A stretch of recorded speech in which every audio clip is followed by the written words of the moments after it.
Semangat pagi, pagi, pagi, pagi, luar biasa. Baik, perkenalkan nama saya Pada Ramadi, saya sebagai group leader. Perkenalkan, nama saya Priyanada Mirmai, saya menjadi mekanik 1. Saya Afsalan Sadat sebagai mekanik 2 dan saya Hafiz Maulana Muhammad sebagai 4Bu. Baik, di sini kami dari kelompok 3. Kami akan menjelaskan tentang tools-tools dan juga fungsi dan juga cara penggunaan dari tools tersebut. Baik, sebelum memulai ke videonya, saya akan menjelaskan safety yang perlu dipakai. Yang pertama ada safety helmet. Safety helmet sendiri berfungsi untuk melindungi kepala dari kejatuhan komponen maupun saat kita berada di sebuah unit agar tidak terkena benturan pada kepala. Selanjutnya, yaitu di sini ada reflektor atau biasa kita sebut safety vest. Ini biasanya digunakan pada saat bekerja pada malam hari agar kita dapat mengetahui rekan atau kondisi teman kita pada kondisi jauh pada reflektor yang ada di sini. Selanjutnya di sini ada safety shoe atau safety shoes. Di sini berfungsi untuk melindungi kaki dari kejatuhan komponen ataupun tidak bahan-bahan komponen yang berbahaya di tubuh. Selanjutnya di sini ada safety glove yang berfungsi untuk melindungi tangan agar tidak terluka saat melakukan perbaikan pada unit. Dulu. Di sini saya akan menjelaskan tentang adjustable wrench. Adjustable wrench di sini adalah tools yang berfungsi untuk mengencangkan atau mengendorkan bolt sesuai ukuran bolt, dan tool sendiri bisa menyesuaikan ukuran bolt. Selanjutnya mari kita langsung praktekkan.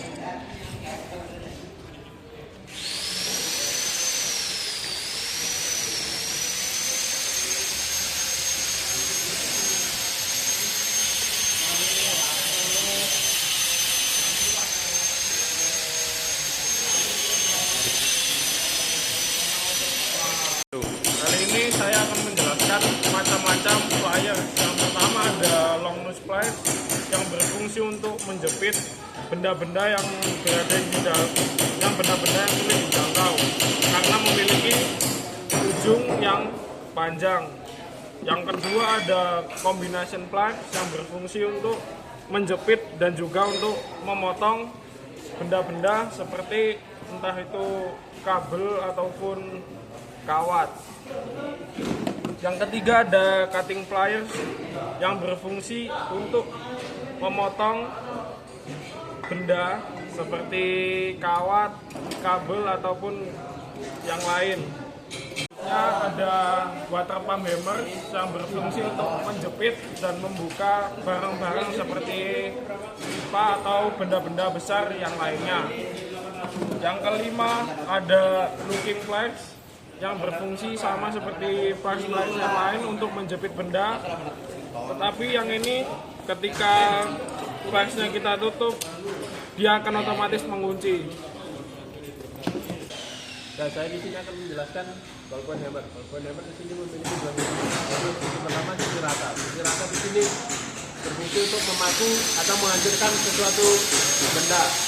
Kemudian di sini sisi bulat. Sisi bulat di sini berfungsi untuk memaku atau menancapkan sesuatu yang berada di dalam lempengan. Kemudian di sini ada baseball hammer. Baseball hammer sendiri di sini fungsinya untuk memukul atau memaku paku ke tembok. Tapi jika menggunakan baseball hammer sendiri dapat meredam pantulan. Mari kita praktekkan. Jika kita menggunakan baseball hammer sendiri kan tidak memantul karena bahan dari baseball hammer dapat meredam pantulan.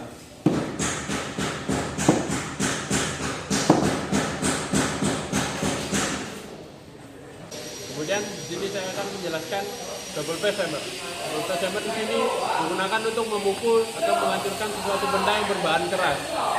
Karena double face hammer sendiri terbuat dari bahan yang kuat dan juga keras. Kali ini saya akan menjelaskan Hexkey short ballpoint.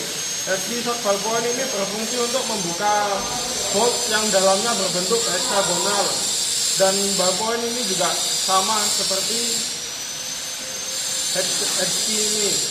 Mari kita praktekkan cara penggunaannya.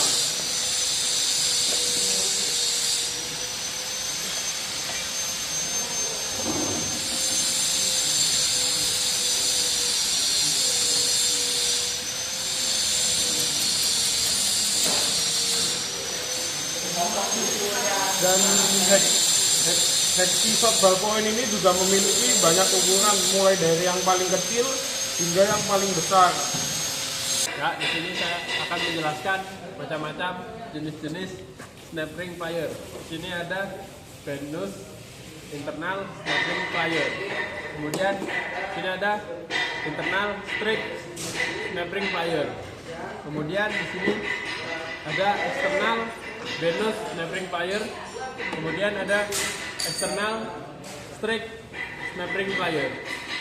Snap ring plier di sini berfungsi, yang internal berfungsi untuk melepaskan dan mengencangkan ring pen pada piston. Mari kita praktekkan.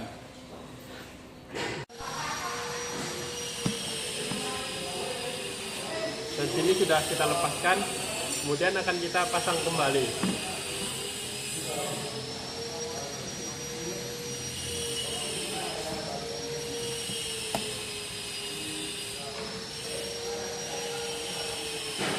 Selesai. Kali ini saya akan menjelaskan tentang socket key. Socket key atau biasa kita panggil dengan kunci soket berfungsi untuk melepaskan atau mengencangkan bolt dan nut, dibantu dengan alat-alat lainnya seperti T-slide handle ataupun ratchet key. Mari kita lanjut cara penggunaannya. Kali ini saya akan mencontohkan penggunaan socket key dengan dibantu T-slide handle.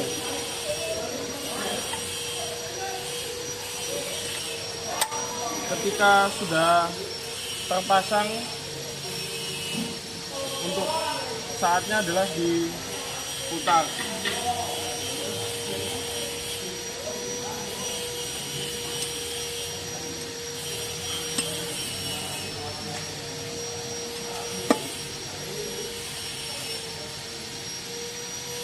Dan socket key ini bisa digunakan juga untuk mengencangkan sebuah bolt atau nut.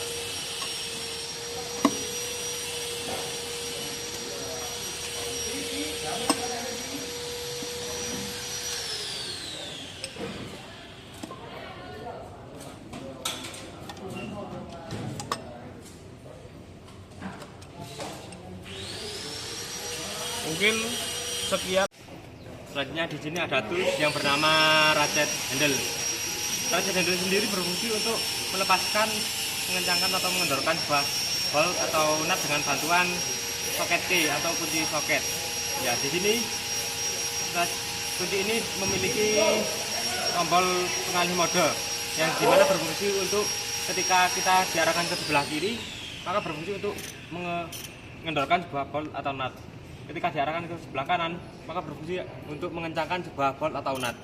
Langsung saja kita coba melepas bolt yang ada di komponen ini.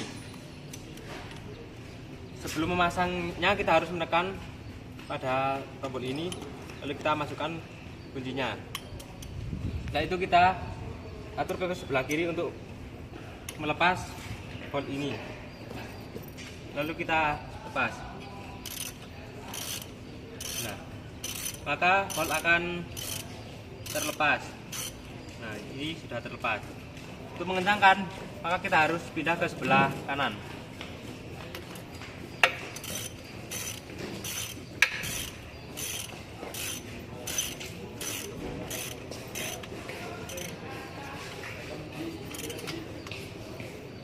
Ini sudah kencang. Selanjutnya di sini ada extension bar. Extension bar sendiri berfungsi untuk melepaskan, mengencangkan atau mendorongkan sebuah bolt atau nut yang berada di dalam dengan posisi yang sulit dijangkau. Dan kita harus menggunakan bantuan ini. Ini harus dibantu dengan kunci soket, lalu kita bantu dengan kunci tools yang lain. Di sini memiliki dua ukuran yang berbeda, yang satu panjang dan yang satu pendek. Ini memiliki fungsi yang sama, tetapi jika kedalaman lebih dalam, maka kita pakai yang lebih panjang ini. Selanjutnya mari kita contohkan, praktekkan pada tempat ini. Jika kita langsung menggunakan socket handle, ini tidak akan bisa, karena ini tertatap. Jadi kita harus membutuhkan bantuan sebuah extension bar ini. kita pasang dulu extension barnya, lalu kita pasang kunci soketnya. Setelah itu ini sudah bisa dipakai.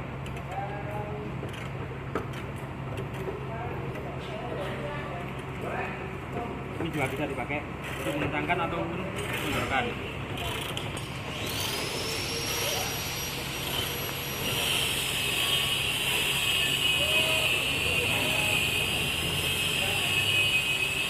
Untuk extension bar yang panjang sendiri berfungsi sama, namun yang panjang ini sering dipakai pada kedalaman volt atau nut yang sangat dalam. Jadi kita harus membutuhkan bantuan ini. Mari. Selanjutnya di sini ada U-joint atau universal joint. Ini fungsinya sama dengan extension bar tadi, berfungsi untuk membantu melepaskan atau mengencangkan bolt dan nut pada posisi yang sangat sulit atau sulit dijangkau dengan tools biasa. Namun ini bisa kita atur sesuai dengan derajat yang kita inginkan, sesuai dengan posisi yang kita inginkan. Nah, ini seperti contoh kita masukkan kunci shock di sini. Lalu kita atur dengan posisi yang kita inginkan sesuai yang bisa masuk. Selanjutnya di sini ada sliding bar handle. Sliding bar handle sendiri yaitu tools yang berfungsi untuk membantu untuk melepaskan bolt atau nut dalam posisi yang rusak dengan sesuai keinginan kita. Ini juga bisa kita geser. Contoh seperti ini. Kita ambil dulu kunci soketnya, lalu kita masukkan di sini.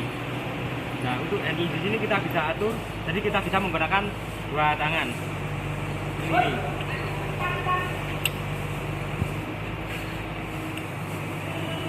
Ini juga bisa kita atur sesuai dengan keinginan kita.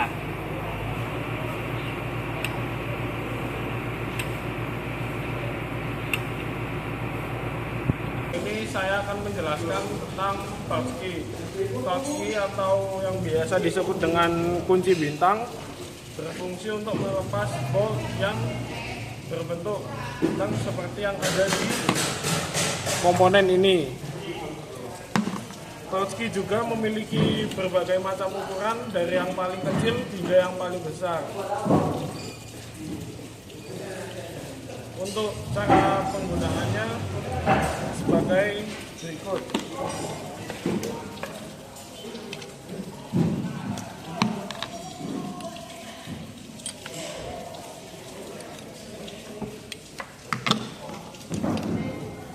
Cara penggunaannya seperti mengencangkan atau mengendorkan bolt yang seperti yang lain.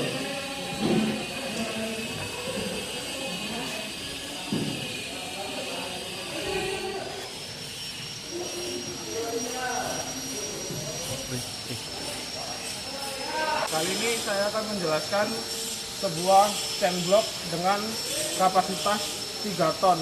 Chain block sendiri berfungsi untuk mengangkat atau menurunkan benda dan komponen yang sangat berat.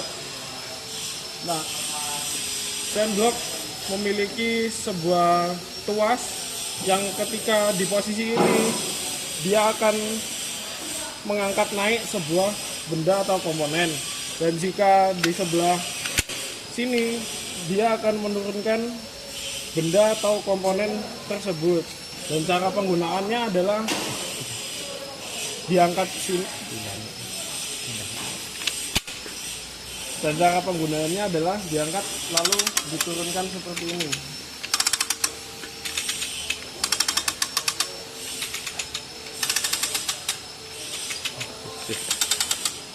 Baik, di sini saya akan menjelaskan tentang TU wrench. TU wrench di sini kegunaannya untuk mengencangkan atau mengendorkan bolt atau nut. Di sini ada ukuran sendiri-sendiri, yaitu ada ukuran 8 mili. Di sini ada ukuran 10, 12 dan 14. Dan selanjutnya kita akan melakukan cara penggunaan TU wrench tersebut. Saya menggunakan TU wrench yang berukuran 4 mm. Di sini ada bolt berukuran 14 mm. Kita akan mencoba untuk cara kerja T-Wrench sendiri.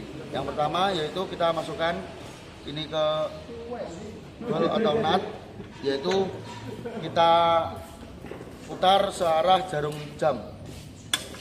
Nah, lalu kita putar seperti ini sampai ball atau nut tersebut terlepas dengan sempurna.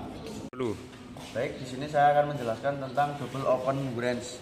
Double open wrench sendiri memiliki fungsi untuk mengencangkan dan mengendorkan ball atau nut. Di sini terdapat satu komponen, tetapi ada dua ukuran seperti angka ini, seperti ukuran 20 mm dan 22 mm. Oke, yang selanjutnya kita akan lanjutkan untuk kegunaan double open and wrench sendiri. Baik, di sini saya akan menjelaskan tentang kerja double open wrench sendiri. Seperti ini, yang pertama kita masukkan ke ball. Lalu jika kita akan melakukan pengendoran, maka kita lakukan gerakan ke atas seperti ini. Jika kita melakukan pengencangan, maka kita akan melakukan dari bawah. Kita putar ke bawah.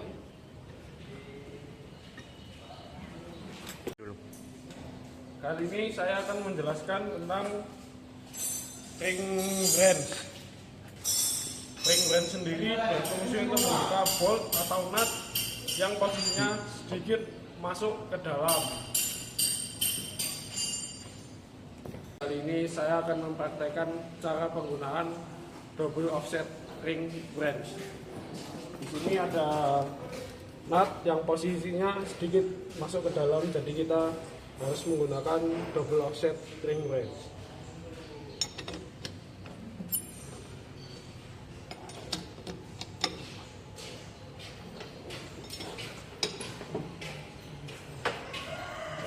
Di sini saya akan menjelaskan tentang combination wrench. Bentuknya seperti ini. Combination wrench sendiri memiliki dua bentuk, yaitu seperti kunci pas, yang satu seperti ring. Di sini saya membawa dengan ukuran 21. Ini kegunaannya untuk mengencangkan dan mengendorkan ball and nut. Di sini saya akan menjelaskan tentang tata cara penggunaan vernier caliper. Di sini ada dua macam, yaitu vernier caliper yang berukuran 0,5 dan juga 0,2. Vernier caliper sendiri berfungsi untuk mengukur kedalaman, diameter maupun ketebalan suatu benda. Baik, kita praktikkan terlebih dahulu cara pakai pakaiannya. Pertama, kita menggunakan yang dengan ketelitian 0,05.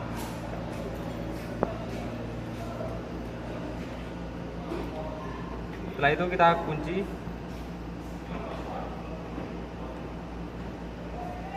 Lalu kita baca.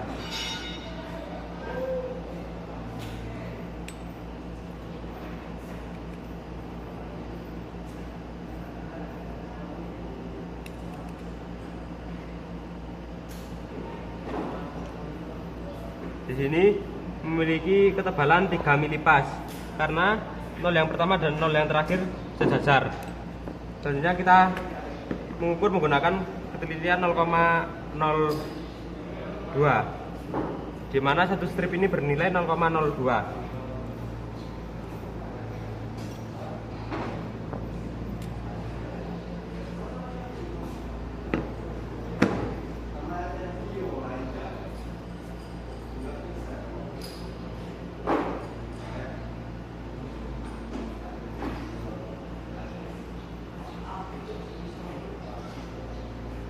Di sini ketemu 8,52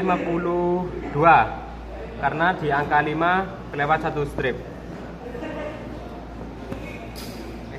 Di sini saya akan menjelaskan tentang full gauge.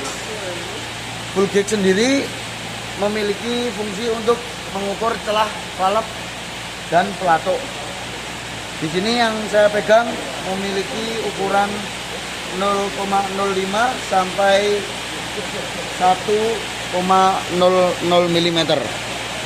Di sini saya akan menjelaskan tentang cara pengerjaannya memakai full gauge. Oke, yang pertama-tama kita cari yang sesuai untuk mengukur celah valet tersebut. Jika sudah, kita masukkan di sela-sela antara valet dan plato.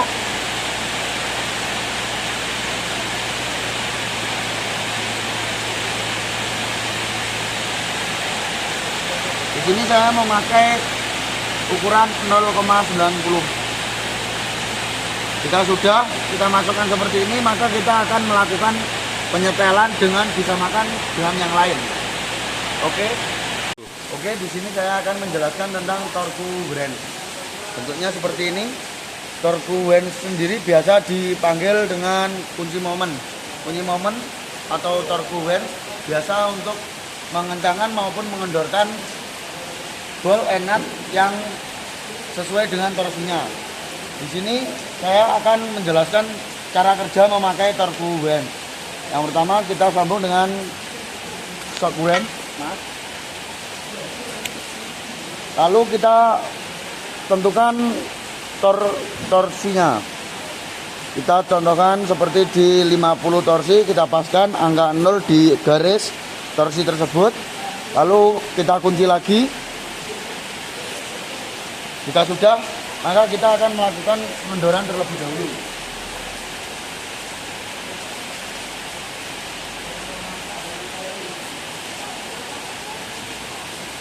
Ini untuk contoh yang melakukan pengendoran di pada ball, karena di sini kita setel di arah yang berlawanan. Jika diarahkan di pengencangan, maka seperti ini tidak bisa dilakukan. Jadi harus sebaliknya, seperti ini. Jika sudah mencapai 50 Newton, maka akan ada bunyi ceklek.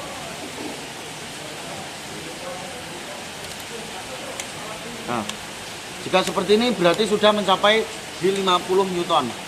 Jadi tidak boleh diteruskan maupun dipaksa, karena di sini sudah disetel 50 Newton. Oke, di sini saya akan menjelaskan tentang C-clamp. C-clamp sendiri memiliki fungsi untuk merekatkan dua komponen tanpa kita memegangnya. Di sini saya memiliki C-clamp yang 4 in, dan cara kerjanya kurang lebih seperti ini. Kita tarik dulu ulirnya, lalu kita paskan ke komponen yang akan kita menjadikan objek perekatan. Lalu kita rekatkan. Jika sudah, kita kunci seperti ini. Jika sudah, maka kita akan melakukan hal yang semestinya buat apa yang diperlukan agar kita memakai C-clamp ini berfungsi dengan tepat. Oke, di sini saya akan menjelaskan tentang beam trolley. Beam trolley sendiri memiliki fungsi untuk membantu menggerakkan chain block ke arah yang diinginkan. Cara kerjanya cukup simpel, yaitu kita tarik ke arah yang ingin diinginkan. Jika kita tarik yang sebelah kanan, maka dia akan bergerak ke arah kiri. Jika dia ditarik ke arah yang berlawanan, maka akan bergerak di arah yang berlawanan juga. Seperti ini. Oke, di sini saya akan menjelaskan tentang screw pin cycle. Bentuknya seperti ini. Di sini kegunaan screw pin cycle untuk membantu webbing sling untuk meregangkan di alat komponen atau apapun. Di sini ada ukuran di 2 ton. Cara pengerjaannya, kita buka dulu ulirnya. Jika sudah, kita masukkan di webbing sling seperti ini. Lalu kita tutup kembali dan pastikan posisi ulir berada di bawah jika memasukkan bolnya.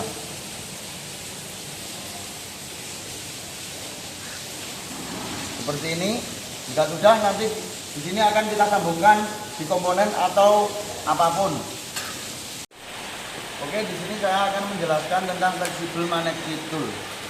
Seperti ini bentuknya. Kegunaannya sendiri, flexible magnetic tool untuk mengambil komponen yang berbahan besi yang terjatuh di jangkauan yang sulit untuk diambil memakai tangan. Contohnya seperti ini, jika ini terjatuh di sini, maka kita akan mengambilnya dengan ini. Dia akan menempel karena di sini ada komponen yang berbahan magnetik. Oke, di sini saya akan menjelaskan tentang impact driver. Oke, impact driver seperti ini bentuknya. Ini berfungsi untuk mengencangkan atau mengendorkan nut yang sudah lumpur ataupun nut yang susah maupun keras dikencangkan maupun dikendorkan. Di sini ada 4 macam drivernya. Ada yang berbentuk minus seperti ini, dan ada ukuran yang plus. Di sini yang ukuran plus ada ukuran 4 mili dan ukuran 3 mili. Oke, dengan cara pemakaiannya seperti ini. Oke, di sini saya akan menjelaskan tentang cara memakai impact driver tersebut. Yang pertama-tama kita membutuhkan ballpen hammer dan kita pasang driver yang berukuran min. Seperti contoh seperti ini, ada ball yang berukuran min. Jika kita akan mengendorkan, maka kita akan selalu pastikan yang arah right dan left-nya benar. Lalu kita paskan drivernya, lalu kita pukul. Seketika kita pukul akan kita sedikit beri tekanan agar mau berputar dengan berbarengan dengan putar saat dipukul seperti ini.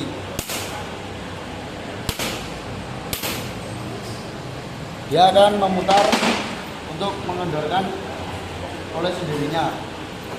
Dan selanjutnya di sini saya akan membahas tentang screwdriver. Screwdriver di sini memiliki 2 jenis, dan 2 jenis tersebut memiliki bahan yang berbeda-beda. Dari jenisnya kita melihat ada screwdriver berkepala plus dan screwdriver yang berkepala min. Namun kedua screwdriver ini memiliki bahan yang berbeda. Yang berkepala plus memiliki bahan solated, dan yang kepala min memiliki bahan magnet.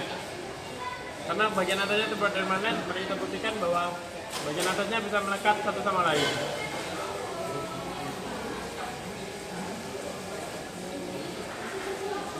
Kemudian kita akan mempraktekkan cara penggunaan dari screwdriver insulated, berbahan insulated. Dulu. Selanjutnya di sini kita akan mempraktekkan cara penggunaan dari screwdriver berkepala plus. Kita lihat di sini, nutnya bolnya memiliki kepala plus dan cocok dengan screwdriver. Bila kita putar ke kiri, ini akan melonggarkan bagian bolt bergeser dengan keadaan melonggar. Jadi kita putar ke arah kanan, bolt akan memutar dalam keadaan mengencangkan. Dan selanjutnya di sini saya akan menjelaskan tentang chisel.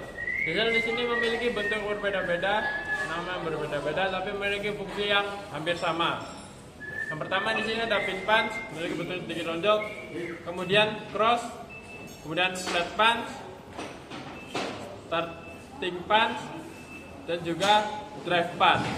Selanjutnya kita akan masuk dalam pembahasan. Kemudian chisel di sini biasanya digunakan untuk membantu melepaskan atau mengeluarkan komponen-komponen yang tersangkut pada sebuah unit. Ya, di sini saya akan menjelaskan tentang infrared thermometer. Infrared thermometer berfungsi untuk mengukur suatu suhu sebuah komponen. Jadi biasanya ini digunakan untuk mengukur sebuah suhu atau sebuah komponen agar kita mengetahui berapa suhu komponen tersebut. Untuk cara penggunaan infrared ini cukup simpel, yaitu dengan cara kita mengarahkan ke sebuah komponen, lalu kita menekan tombol yang ada di sini. Maka suhu akan muncul. Ya, di sini adalah indikator suhu dalam bentuk derajat Celcius. Jika ingin mengganti ke suhu lain, kita tinggal mencet mode yang tombol merah ini, yaitu berada di indikator Fahrenheit. Sekian, terima kasih. Selanjutnya di sini saya akan menjelaskan tools yang pertama, compression tester. Terus ini biasanya digunakan untuk mengukur tekanan kompresi yang berada di ruang bakar atau silinder yang ada di engine. Untuk cara penggunaan tools ini cukup mudah, yaitu kita cukup menekan sebuah pin yang ada di sini, lalu kita cari yang sesuai dengan berukuran pada engine tersebut. Kita tancapkan seperti ini, saya kata kancing, lalu kita cari sesuai dengan yang berada di engine tersebut. Setelah itu kita ini pasang pada sebuah silinder yang ada di engine atau lubang pada nozzle yang ada di engine, lalu kita nyalakan sebuah mesin. Saat dinyalakan maka ini indikator akan naik dan akan menunjukkan berapa tekanan yang ada di dalam ruang bakar tersebut dalam bentuk PSI atau PSI. Untuk cara melepasnya setelah menggunakan tools ini cukup mudah, yaitu kita cukup menekan tombol yang ada di sini untuk membuang sisa udara yang ada di dalam tadi. Jika sudah keluar semua, maka kita lepaskan tools yang ada di sini. Sekian, terima kasih. Di sini saya akan memberi tutorial cara pengukuran resistor menggunakan multitester atau ampermeter. Di sini kita buka dulu box multitesternya. Kita keluarkan alatnya dari dalam sini.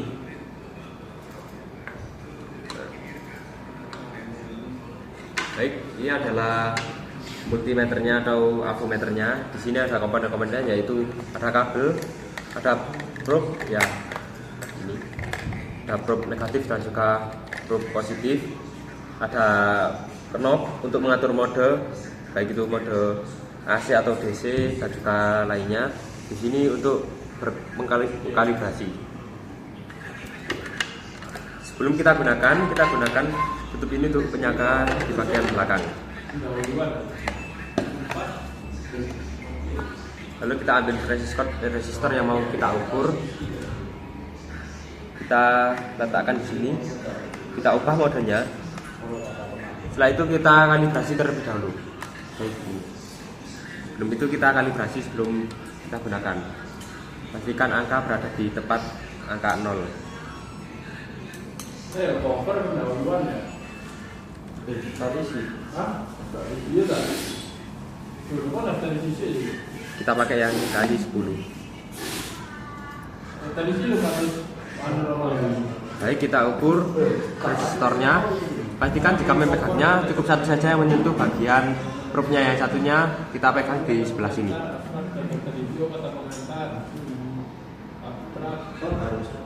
Baik, ukurannya di sini menunjukkan angka 10 lewat satu strip, di mana satu strip itu menunjukkan angka 1. Jadi 11 dikali 10 hasilnya adalah 110 ohm. Untuk resistor ini hasilnya adalah 110 ohm, kurang lebih 110 ohm. Baik, setelah itu kita akan meringkas atau mengembalikan alatnya. Yang pertama, masukkan probe ke dalam tempat sini, lalu kita gulung kabelnya.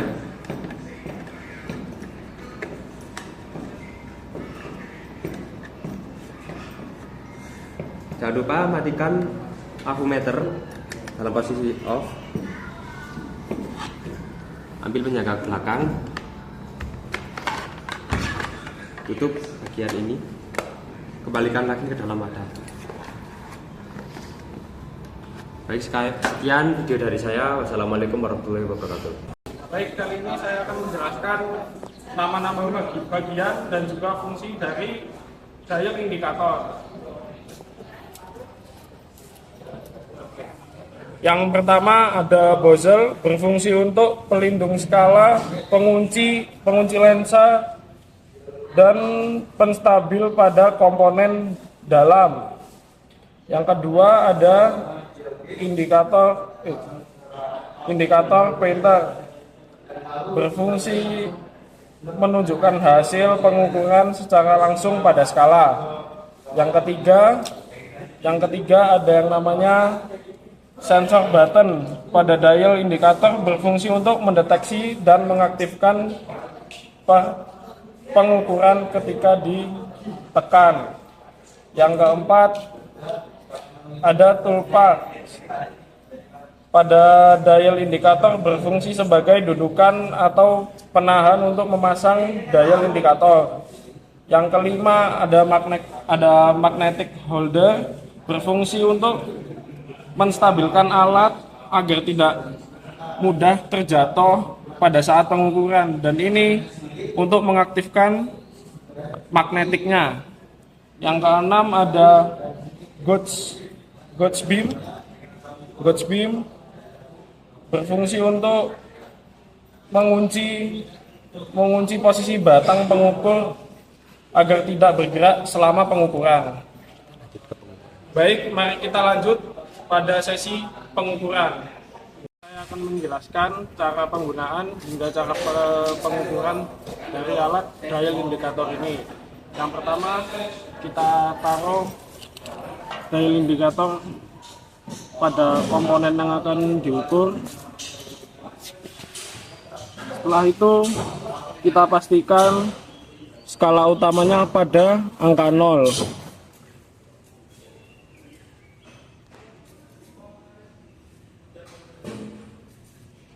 Ketika sudah menyentuh angka 0, kita kunci magnetik pada dial indikator.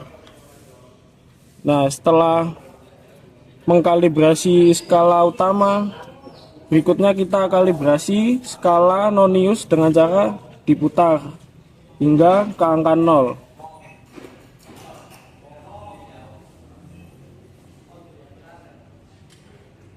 Setelah skala utama dan skala nonius menyentuh angka 0, saatnya untuk mengukur komponen.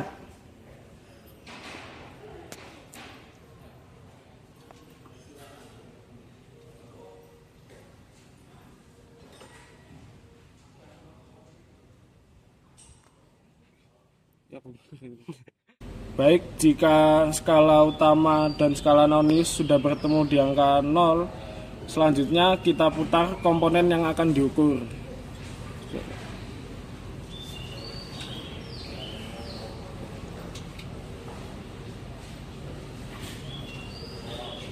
Oke, setelah diukur dan bisa disimpulkan bahwa angka penyimpangan dari komponen ini adalah 0,015.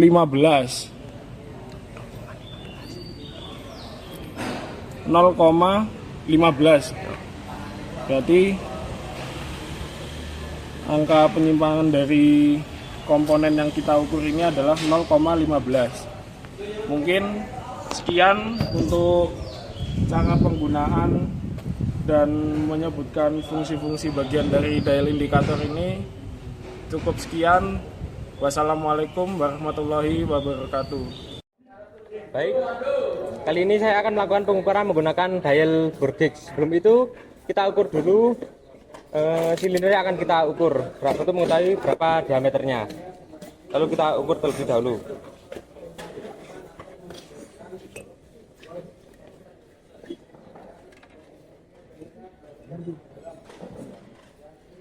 Untuk diameter di sini yaitu ketemu 93,70-an. Lalu kita bulatkan menjadi 94. Setelah itu kita ambil dial Burgix-nya, lalu kita ambil replacement root yang sesuai dengan ukuran ini, yaitu 94 tadi. Kita ambil, kita cari terlebih dahulu. Jangan lupa pasang pengunci.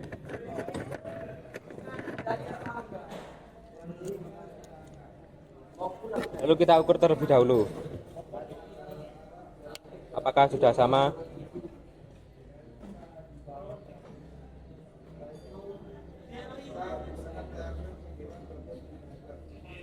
Ya, di sini sudah sama, yaitu sekitar 94. Lalu setelah itu kita ambil dial indikatornya, kita taruh pada sebelah sini, kita kalibrasi terlebih dahulu.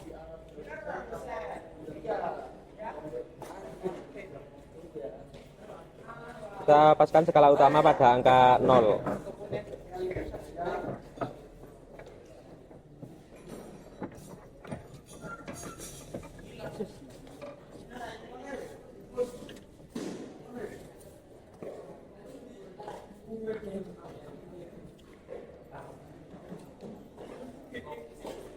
Nah, jika sudah di angka 0, lalu kita atur mikrometer ini, yaitu dengan ukuran tadi, yaitu sekitar 94.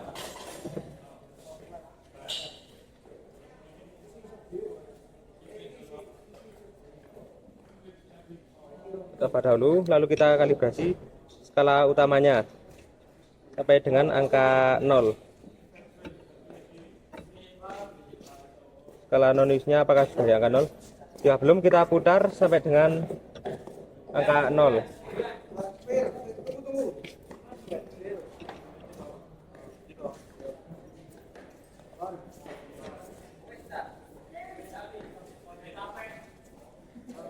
Ini masih belum, kita cari lebih dahulu.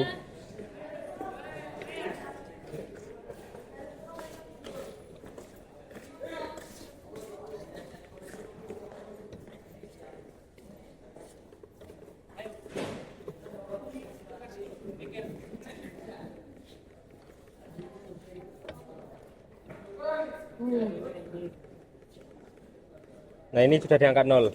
Lalu kita ukur diameter ini. Kita pertama ukur diameter X1, yaitu bagian sini. X1 adalah X bagian atas. Kita ukur. Nah, ini kita mendapatkan penyimpangan yaitu 0,46 ya, 0,46 untuk X1. Lalu kita catat terlebih dahulu. Lalu kita ukur X2 atau bagian tengah. Untuk bagian tengah sendiri di sini ketemu sekitar 0,50.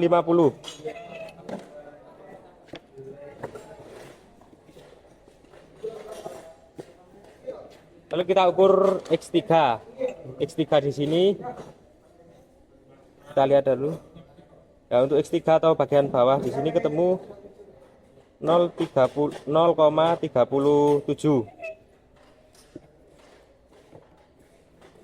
Lalu setelah itu kita ukur yang bagian Y. Yang pertama adalah Y1 atau bagian atas. Bagian Y1 di sini tembus sekitar 0,46 nih.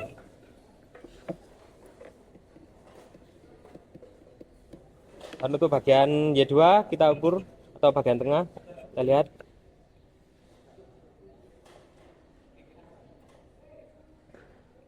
Bagian Y2 sendiri di sini ketemu sekitar 0,47.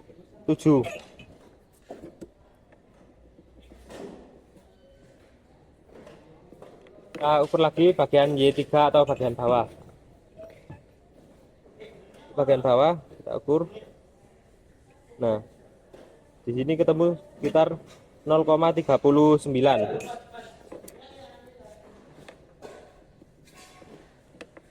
Baik, setelah itu kita akan lanjut ke sesi penghitungan hasil dari pengukuran tadi.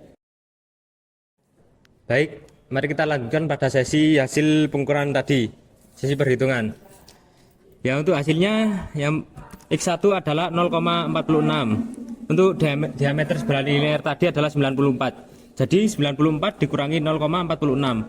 Ketemu penyimpangan X1 adalah ketemu hasil totalnya adalah 93,54. Untuk X2 yaitu 0,50, jadi 94 dikurangi 0,50 sama dengan 93,5 mm. Itu yang X3 adalah 94 dikurangi 0,37, ya kita dapatkan hasil 93,63 mm. Yang Y1 kita sama, yaitu 94 dikurangi 0,46, ya hasilnya 93,54 mm. Untuk Y2 penyimpangan tadi adalah 0,47, jadi 94, ya ini di diameter linear tadi ya, 94 dikurangi 0,47 ketemu hasil akhir yaitu 93,53. Yang Y3 94 dikurangi 0,39 karena penyimpangan Y3 adalah 0,39, kita ketemu yaitu 93,61. Baik, untuk lebih jelasnya saya akan tulis pada akhir video. Baik, sekian video dari saya. Bila ada salah kata mohon maaf. Wassalamualaikum warahmatullahi wabarakatuh.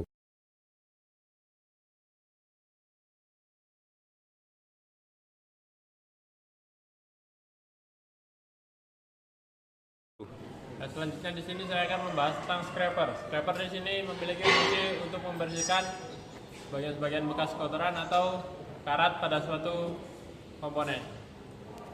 dulu. Selanjutnya kita akan membahas fungsi tentang scraper. Karena tadi pada penjelasan scraper dapat membersihkan karat-karat pada suatu komponen, mari kita praktekkan. Dan cara penggunaannya, scraper digeserkan pada permukaan komponen yang memiliki karat seperti ini.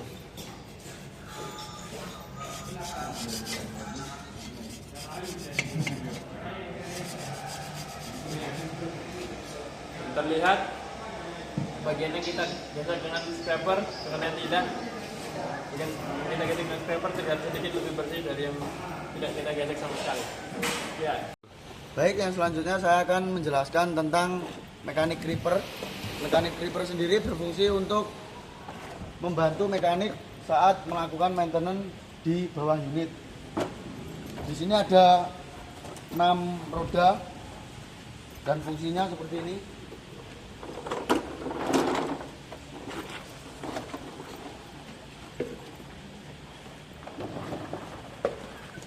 Untuk melakukan maintenance di bawah unit seperti ini. Baik, di sini saya akan menjelaskan baterai tester atau baterai choker. Seperti ini bentuknya. Berfungsi untuk melihat kapasitas kesehatan baterai maupun kualitas baterai masih beberapa persen. Contohnya untuk penggunaannya seperti ini. Kita sambungkan ke baterai yang akan kita cek.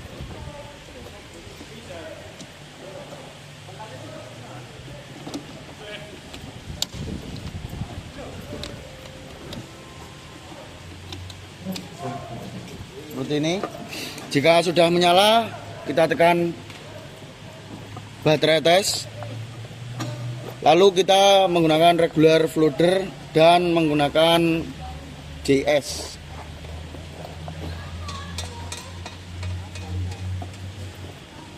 Lalu kita tunggu.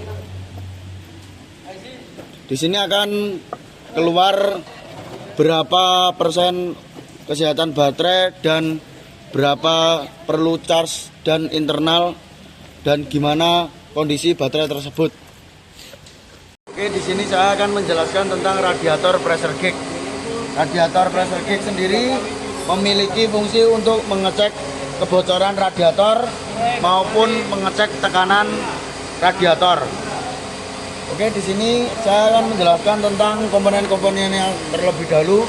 Di sini ada seperti sambungan cap tester dan di sini ada air hole, terus pressure gauge, ada lagi pressure valve sebelah kini, terus quick release joint dan fast joint seperti ini.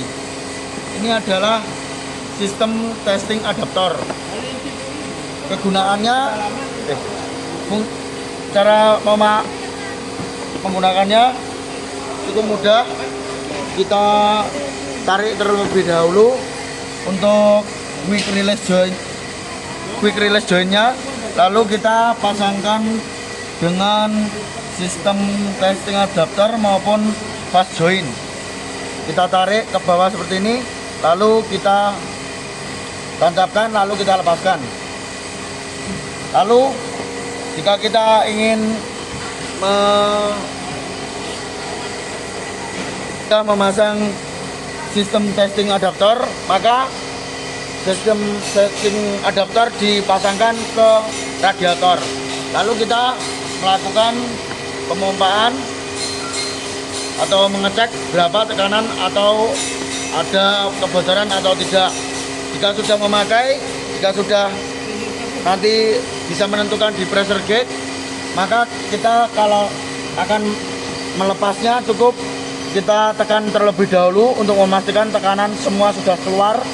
Lalu kita tarik lagi ke bawah dan lalu kita kembalikan ke tempat yang disediakan. Saya akan menjelaskan tentang termometer offset, yaitu alat ukur yang digunakan untuk mengukur sebuah benda dengan penelitian 0,01. cara penggunaannya mikrometer ini, yaitu sebelum kita gunakan kita kalibrasi terlebih dahulu.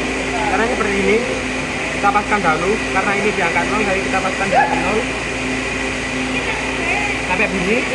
Jika ini belum lurus dengan angka 0, maka kita akan membantu untuk meluruskannya dengan menggunakan alat ini.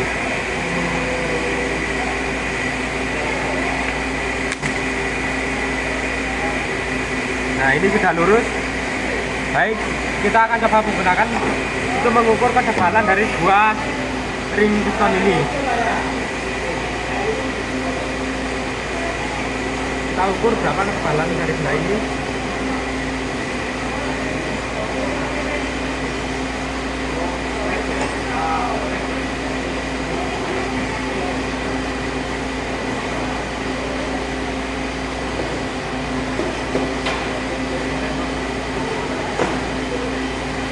Kita kunci.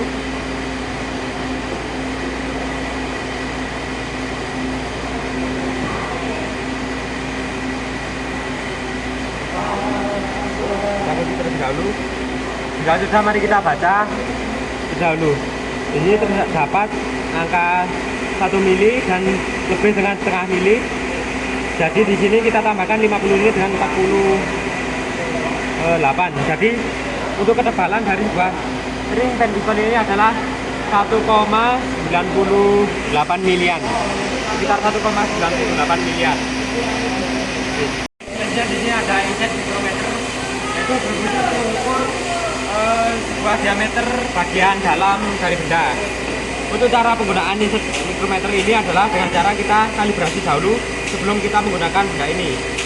Yaitu kita ambil alat kalibrasinya, kita masukkan ke sini. Nah, jika sudah masuk, lalu kita paskan hingga bunyi, lalu disesuaikan angka 0 ini dengan angka yang ada di sini menggunakan alat bantu kalibrasi seperti ini. Baik, kita sesuaikan dahulu.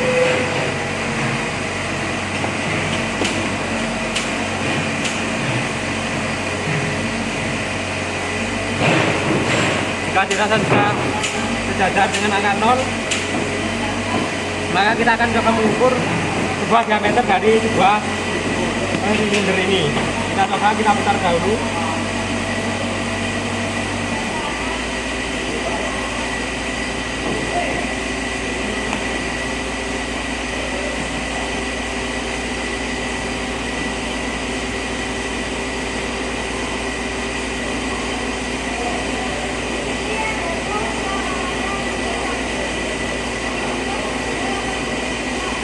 Kita bunyi, lalu kita baca hasil dari pengukuran tersebut.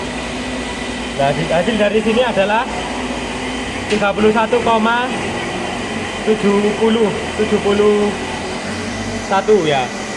Untuk diameter dari sebuah silinder ini adalah 31,71 mm. Baik, ini saya akan menjelaskan tentang spring caliper. Ini ada 3 macam spring caliper. Yang pertama ada spring caliper offset yang berukuran 150 mm. Selanjutnya ada spring caliper inset, yaitu untuk mengukur bagian dalam yang berukuran 150 mm juga.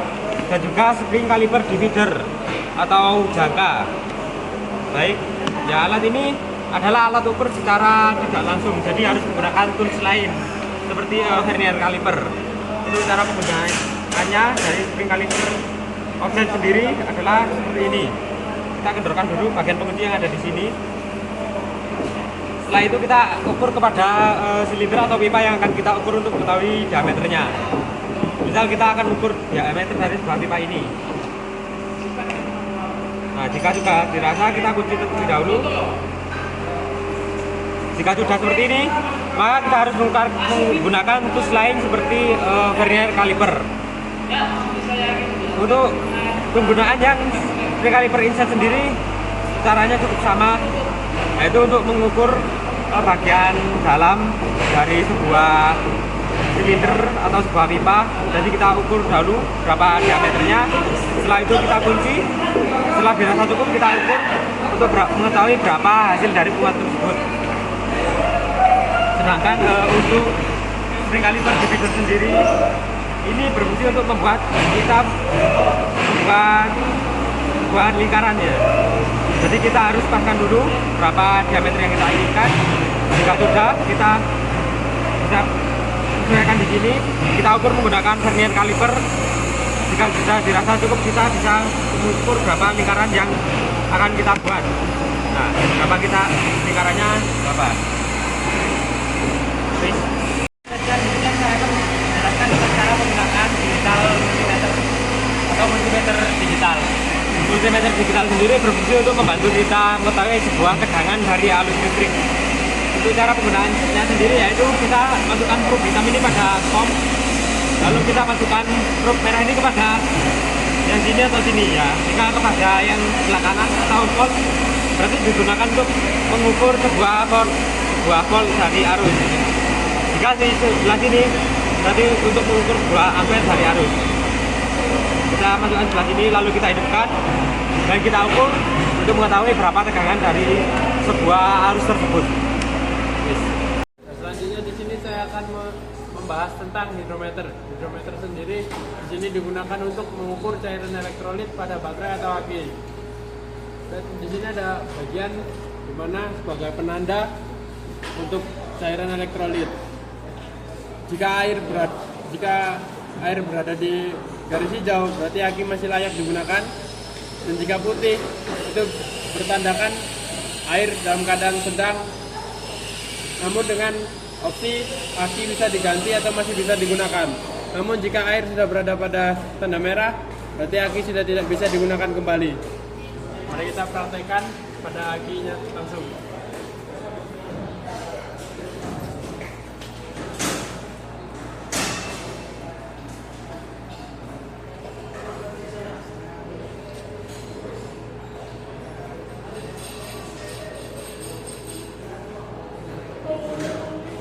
Ini bisa kita lihat pelampung sudah tidak mengambang dan air berada dalam kawasan merah. Berarti aki ini sudah tidak layak digunakan. Saya akan membahas tentang tri-jaw puller. Tri-jaw puller di sini